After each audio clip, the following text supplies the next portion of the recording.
কেমন আছো নাতি নাতনিরা? দেখো আজকে তোমাদের জন্য একটা নতুন একটা রান্না নিয়ে এসেছি। তোমরা জানি না খেয়েছো কিনা। চাল কুমড়োর খোসার বাটা আর তার সঙ্গে দানাগুলো দিয়ে দিচ্ছি। কি কি দেবো দেখো, নুন, মিষ্টি, আর ফোড়নে দেবো কালো জিরে, আর বাটার সময়ও আমি একটু কালো জিরে রসুন দিয়ে আর চিংড়ি মাছ আর এগুলো দিয়ে একসঙ্গে আমি বাটবো। বেটে আমি একটু তেলের মধ্যে নেড়ে চেড়ে নেবো। দেখতে থাকো আমি কি করি। দেখো এই যে চাল কুমড়োর খোসা বাটা করব, তার সাথে দানাগুলো আমি ফেলিনি। এবার আমি তেল দিলাম, খুব বেশি তেল দেবো না, অল্প করেই তেল দেবো।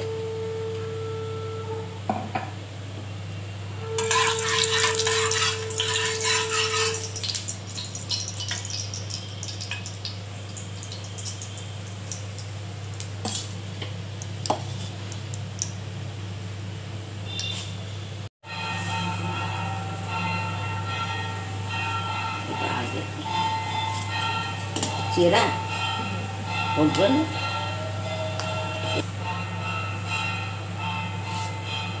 একটু বেশি করে কালো জিরে দিলাম।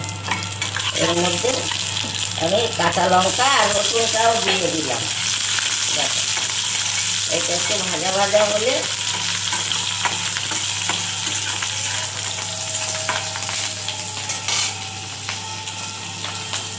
এর মধ্যে আমি চিংড়ি মাছটা দেবো।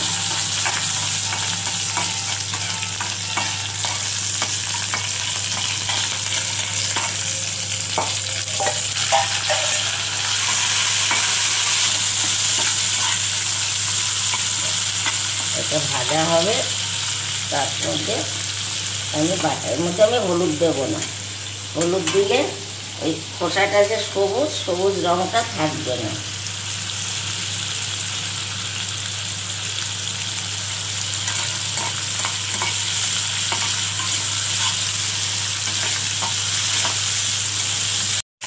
এই যে ভাজা হয়ে গেছে, আমি এবার গ্যাসটা বন্ধ করে, কেন এটাকে একটু ঠান্ডা করতে হবে, নইলে তো মিক্সিতে দেওয়া যাবে না। একটু ঠান্ডা হোক, এটা একটু ঘুরিয়ে তারপরে আর একটু দেবো, অনেকগুলো তো।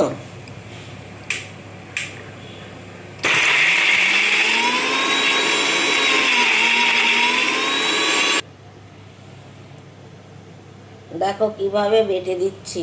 এই মিক্সির মধ্যে এইভাবে দিয়ে তোমরা বাটা করবে, খুব ভালো লাগবে খেতে। এই চিংড়ি মাছ, রসুন, লঙ্কা, কালো জিরে সব দিয়ে এবার এটাকে বাটবো। এর মধ্যে একটু নুন দেবো। এবার এতক্ষণ নুনটা দেওয়া হয়নি।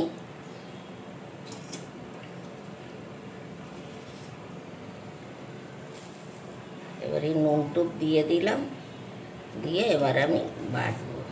একটু ঘোরাবো, একটু বাকি আছে।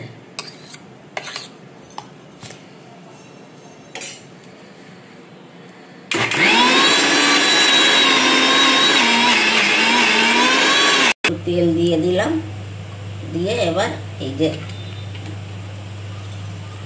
এই বাটাটাকে এর মধ্যে দেবো, দিয়ে নেড়ে চেড়ে নেব। দিয়ে খাওয়ার সময় একটু কাঁচা তেল দেবো, আর গরম ভাতে খাবে এত স্বাদ।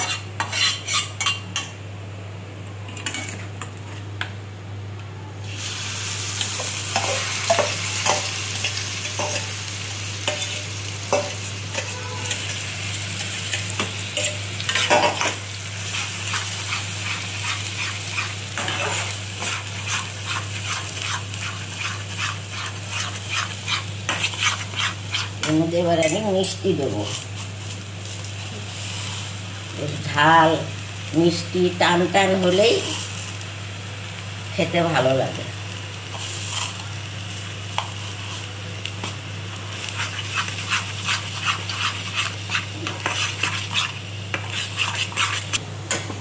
দেখো এইভাবে নাড়ছি, এটা নাড়তে নাড়তে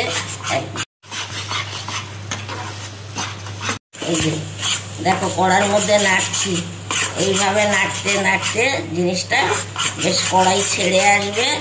তখন এর স্বাদটা হবে খাওয়ার সময় একটু কাঁচা তেল দেবে, দিয়ে খাবে, তাহলে আরও ভালো লাগবে।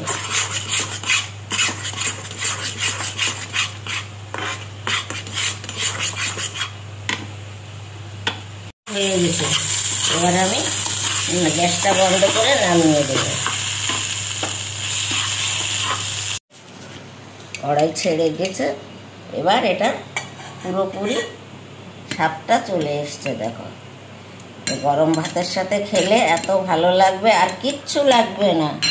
এইবার একটু সর্ষের তেল দেবো এর উপরে, দিয়ে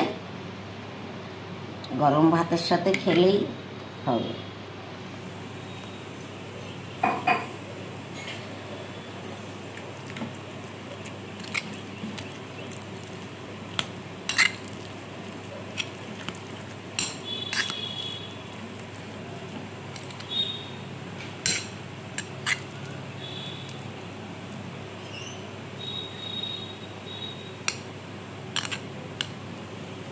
দেখো কেমন হলো, এইভাবে তোমরা করে খেও, ভালো লাগবে। একটু আমার পাশে থেকো, একটু সাবস্ক্রাইব করো, একটু কমেন্ট করো, শেয়ার করো। এবার ভিডিওটা এখানে রাখি, নতুন রান্না নিয়ে আবার আসবো।